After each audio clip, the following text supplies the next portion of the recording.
திருச்சிற்றம்பலம். தென்னாடுடைய சிவனையை போற்றி, எந்நாட்டவருக்கும் இறைவா போற்றி. அனைவருக்கும் வணக்கம். விருச்சிக ராசிக்குண்டான ஜூன் மாத பலன்களை பத்தி நம்ம பார்க்கலாம். அதற்கு முன்னாடி நம்மளுடைய சேனலை சப்ஸ்கிரைப் பண்ணிக்கோங்க. விருச்சிக ராசியின் அதிபதி செவ்வாய். இந்த மாதம் உங்களுக்கு எப்படி இருக்கும் அப்படிங்கிறத நம்ம முழுமையே எடுக்கலாம். ஏன்னா உங்களுக்கு செவ்வாய் தான் பாத்துட்டீங்கன்னா உங்களுக்கு நல்லா இருக்கணும் ஜாதகத்துல. ஒரு லக்னாதிபதியோ ஒரு ராசி அதிபதியோ ஜாதகத்துல வலுப்பெற்றால் எப்பேற்பட்ட தோஷங்களாக இருந்தாலும் அது ஜெயித்து வந்து வாழக்கூடிய அமைப்பை ஏற்படுத்தி கொடுத்துரும். இப்ப உங்களுக்கு செவ்வாயை பொறுத்த வரைக்கும் பாத்துட்டீங்கன்னா 1 மற்றும் 6ஆம் அதிபதி அவர் எங்க இருக்கார் அப்படின்னு பாத்துட்டீங்கன்னா 10ஆம் வீட்டுல கேதுவோட சேர்கிறார் 6ஆம் தேதிக்கு மேல. இத்தனை காலகட்டங்கள நீசத்துல இருந்து எதை தொட்டாலும் ஃபெயிலியர், நிம்மதி இல்ல, மதிப்பில்ல, குடும்பமாக இருந்தாலும் சரி, வெளி உறவுகளாக இருந்தாலும் சரி, ஒன்றும் பெரிய மதிப்பு எல்லாம் இல்ல. இந்த கடந்த மாதங்கள் அது நடந்திருக்கும். அப்ப நோய் தாக்கம், கடன் சார்ந்த பிரச்சனைகள் இதெல்லாம் கொஞ்சம் போயிட்டு இருக்கும். உடம்பு சரியில்லை, இதெல்லாமே நடந்துட்டு இருக்கும். கொஞ்சம் மருத்துவ செலவுகளும் ஆகிருக்கும்.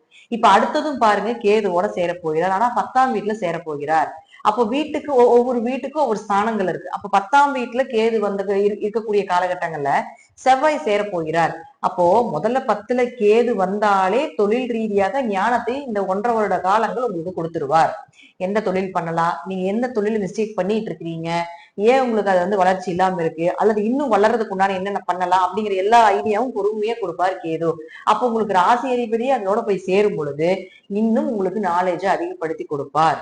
தொழில் ரீதியாக, மன ரீதியாக, குடும்ப ரீதியாக எல்லா விஷயத்திலும் எப்படி இருக்கணும், என்ன மாதிரி செயல்படுத்தணும் அப்படிங்கிற எல்லா ஞானத்தையும் இந்த செவ்வாயும் கேதும் சேரக்கூடிய இந்த ஒரு 40-45 நாள் செவ்வாய் இங்க இருக்கும்.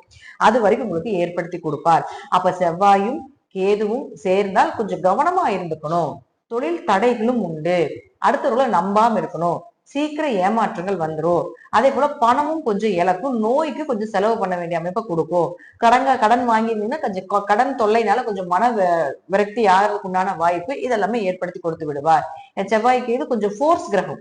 அப்ப என்ன ஆகுன்னா சின்ன விஷயம் இயற்கையாகவே பாருங்க, விருச்சிக ராசி விருச்சிக லக்னத்துக்கு இந்த இடத்துல சந்திரன் நீசமாக இருக்கிறதால கொஞ்சம் யோசிக்காம பேசிடுறது.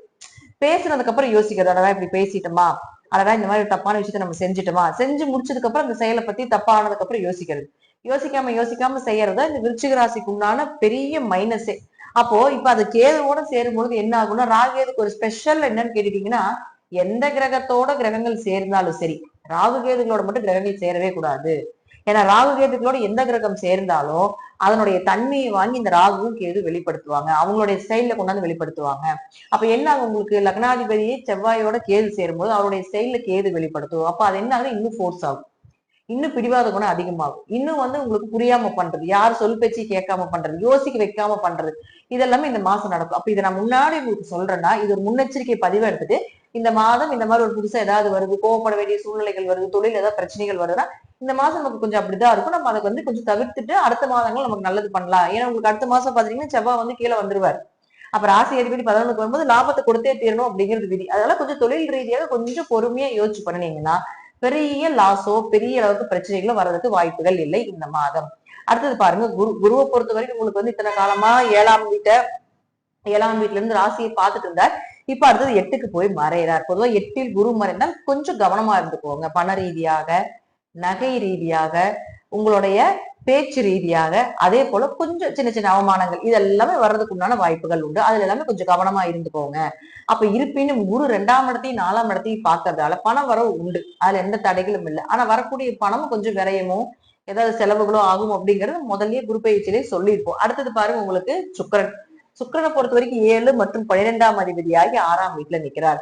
6ல் சுக்கிரன் இருந்தால் கண்டிப்பாக ஏதாவது ஒரு சுப செலவுகள் வரும்.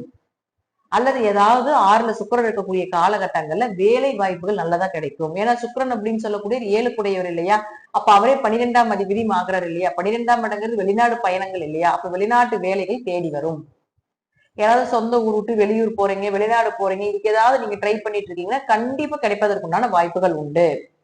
ஏன்னா உங்களுக்கு குருவும் இதே இடத்து 12ஆம் இடத்தை பாக்குது, சுக்கிரனும் 12ஆம் இடம் தன்னுடைய சொந்த வீட்டை சுக்கிரனும் பாக்குது. அப்ப 2 சுப கிரகங்கள் 12ஆம் இடத்தை பார்க்கும்போது அந்த 12ஆம் இடம் இயங்க ஆரம்பிக்கும். கணவன் மனைவிக்குள்ள என்னதான் வந்து உங்களுக்கு 7ஆம் அதிபதி 6ல போய் மறைஞ்சாலும் அதனுடைய பார்வை அப்படிங்கிறது அந்யூனிக்கு சொல்லக்கூடிய ஒரு 12ஆம் இடத்துல இருக்கிறதுனால கணவன் மனைவிகள் அந்யூன்யமாக இருக்கிறது. ஒரு நிம்மதியான தூக்கம், அதிக பயணங்கள், வெளிநாடு வெளியூர் பயணங்கள், அதே போல உங்களுக்கு தீர்த்த யாத்திரை போறது, இது எல்லாமே இந்த மாதம் நடக்கும்.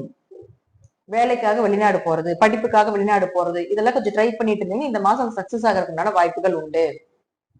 அடுத்தது சூரியன். இந்த சூரியனை பொறுத்த வரைக்கும் பாத்தீங்கன்னா 10ஆம் அதிபதி.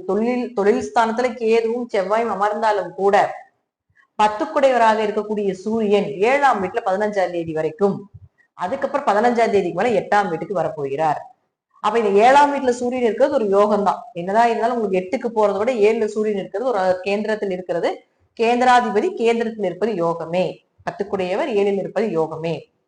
அப்ப கேந்திர கிரகங்களாக இருக்கக்கூடிய சுக்கிரனும் பாத்தீங்கன்னா மறைஞ்சு நிக்குது. அப்போ உங்களுடைய பிளான், அதாவது தொழில் ரீதியான பிளானாக இருந்தாலும் சரி, குடும்ப ரீதியான பிளானாக இருந்தாலும் சரி, ஒரு திருமணம் சார்ந்த விஷயங்களாக இருந்தாலும் சரி, ஒரு பார்ட்னர் போட்டு தொழில் பண்ணிட்டு இருக்கீங்க, அதுல ஏதாவது அடுத்த ப்ராசஸிங் பண்றீங்க அப்படின்னாலும் சரி, 15ஆம் தேதிக்கு முன்னாடியே முடிச்சுக்கோங்க. 15ஆம் தேதிக்கு மேல 8ஆம் வீட்டுக்கு போறப்ப அதனுடைய தாக்கங்கள் கொஞ்சம் இருக்காது. அதுல கொஞ்சம் பிரச்சனைகள் வரும். இந்த இடத்துல இருக்கும் பொழுது ஸ்பீடா ப்ராசஸ் நடக்கும். அங்க போயிட்டீங்கன்னு வச்சுக்கோங்களேன், உங்க ப்ராசஸிங் எல்லாமே உங்களுடைய மைண்ட் ரீதியாகவே ரொம்ப அஃபெக்ட் ஆயிருவீங்க. அப்ப என்ன ஆகும், அதனுடைய எண்ணங்களே உங்களுக்கு வராது. அப்ப அங்க இயற்கையாகவே பாத்துட்டீங்கன்னா உங்களுக்கு குரு இருக்காருங்களா? அப்ப இந்த 10ஆம் அதிபதியோட குரு போய் 8ம் 10ம் தொடர்பு ஏற்படும் பொழுது தொழில கொஞ்சம் கவனமா இருங்க. உயர் பதவி சம்பந்தப்பட்ட விஷயங்கள் இப்ப பேச வேண்டாம். அதாவது சூரியனும் குருவும் சேர்ந்தாலே சிவராஜ யோகம்னு சொல்லுவோம். பெரிய பெரிய மனிதர்களுடைய தொடர்புகள் ஏற்படும் அர்த்தம். ஆனா உங்க ராசிக்கு பொறுத்த வரைக்கும் பாத்துட்டீங்கன்னா கொஞ்சம் கவனமா இருந்துக்கோங்க. ஏன்னா 8ல போகும்பொழுது பெரிய மனிதர்களாட கூட உங்களுக்கு ஏதாவது பிரச்சனைகள் வரலாம். அதனால யாருகிட்ட பழகும் பொழுது கொஞ்சம் கவனமா பழகுங்க. 8ல் சூரியன் ஒரு சிலருக்கு திடீர் விபரீத ராஜயோகத்தை கொடுக்குது. ஆனா இருந்தாலும் கொஞ்சம் குருவோட சேர்ந்து மறைஞ்சு நிற்கும் பொழுது மற்றவர்களுடைய தொடர்புகளை வைத்துக் கொள்ளும் பொழுது கொஞ்சம் 15ஆம் தேதிக்கு மேல கொஞ்சம் கவனமா இருந்து வச்சுக்கோங்க அப்படிங்கிறது அமைப்பு உண்டு. அடுத்தது பாருங்க புதன். இந்த புதனை பொறுத்த வரைக்கும் பாத்துட்டீங்கன்னா 3 கட்டத்துக்கு மாறுது. ஒண்ணு பாத்துட்டீங்கன்னா 6ஆம் தேதி வரைக்கும் 7ஆம் கட்டத்திலயோ, அடுத்தது 6ல இருந்து 22ஆம் தேதி வரைக்கும் 8ஆம் கட்டத்திலயோ, அதே போல 22ஆம் தேதிக்கு மேல 9ஆம் வீட்டுக்கு வரப்போகிறார். இப்ப இந்த 3 வேலைகளையும் புதன் இந்த மாசம் உங்களுக்கு செய்யும்.